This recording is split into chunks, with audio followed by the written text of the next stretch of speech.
So while the scan is going, please no moving or talking. The arm that's down by your feet is going to reposition at the top of the bed. The scan will start at the top of your head, move to the bottoms of your feet.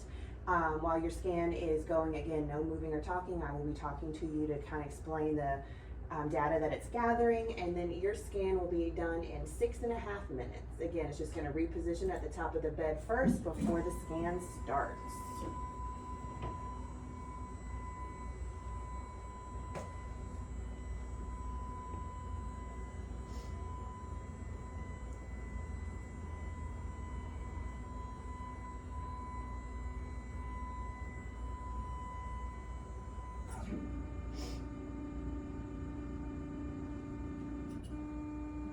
Okay, here we go. Again, no moving or talking. You'll be done in 6.5 minutes.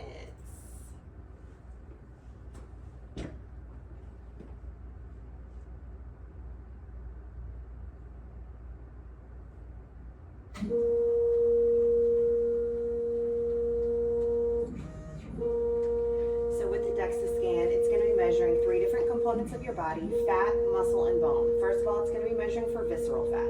Visceral fat is going to be that internal fat that we carry around our organs that can cause a plethora of health issues. Visceral fat is not necessary for life, so ultimately we do not want any visceral fat on our bodies. If we do have any, we want everybody to be at 1 pound or under. 1 pound is going to put you in the so-called safe category.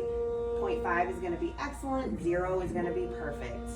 Visceral fat is usually directly correlated with a poor diet that's full of sugars, alcohols, and processed carbs. So the way that we get rid of visceral fat, if we have any, is just by cleaning up that diet just a little bit.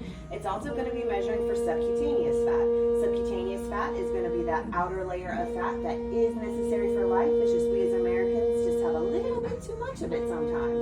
That subcutaneous fat is going to be broken down into that body fat percentage, which is what most of us want, as well as how that directly correlates with pounds. So not only will you know your body fat percentage, you'll know the total amount of pounds of that subcutaneous fat you have on your body and where it's located, broken down between your arms, your legs, and your trunk, and your left and your right sides. It's also measuring for muscle mass. So it's going to tell us the total amount of muscle that you have on your entire body, also broken down into a percentage in pounds.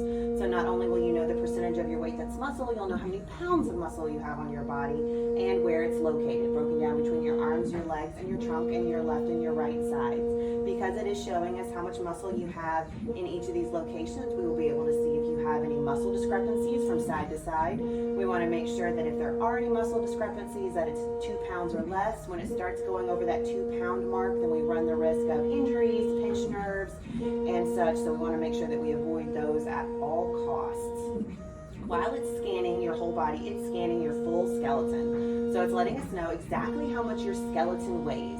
So according to your skeletal weight and your skeletal height that we just acquired, this is going to give us a muscle mass goal that is specific to you and your body. So not only will we know how much muscle you have on your body, it will also tell us how much muscle your skeletal frame is capable of carrying. And it'll break it down into a scale that'll say if you want a good amount, excellent amount, elite amount, these are the numbers that you should be striving for. So that's always a really fun number to see because it's completely your number and your skeletons. While it's scanning your whole skeleton, it's scanning each and every one of your bones individually and giving them what I like to call a health score, averaging it together and then giving us a really good indicator of bone density. Now, this is not a true bone density test, although we do those here. A true bone density test requires a doctor's order and is usually only taking into account your lower spine, your femur head, and your forearm. Since this one's doing all of your bones, that's why I say it's just a really good indicator of bone density. You're still going to get your T-score and your Z-score. Your T-score is going to be comparing your bone density when men stop building bone density, which is after puberty, around mid-20s.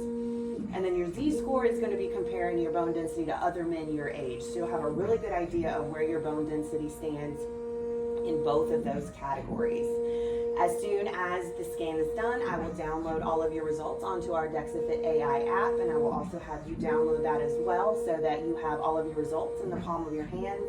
And these are also going to be the exact same results that I go over with you as soon as we're done. So they will completely link up and match up so you will have a full understanding of all of your data.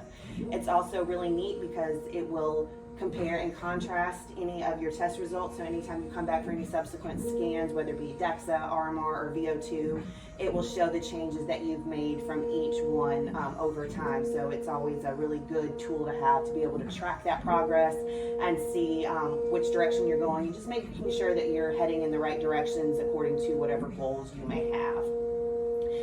We're almost done with the DEXA scan. As soon as we're done with your DEXA scan, we're going to go do your RMR and your VO2. Your RMR is going to be testing for your resting metabolic rate test, and your VO2 is going to be measuring for your cardiovascular health. So we'll have a really good understanding of those inner workings as soon as we're done with those tests. And like always, we always go over all of your test results with you before you leave, so you will understand all about your body and how everything is working internally so you can meet all of your health and fitness goals. We are almost done. We're just scanning those little piggies, and then we'll be ready to hop up and move on to more fun stuff.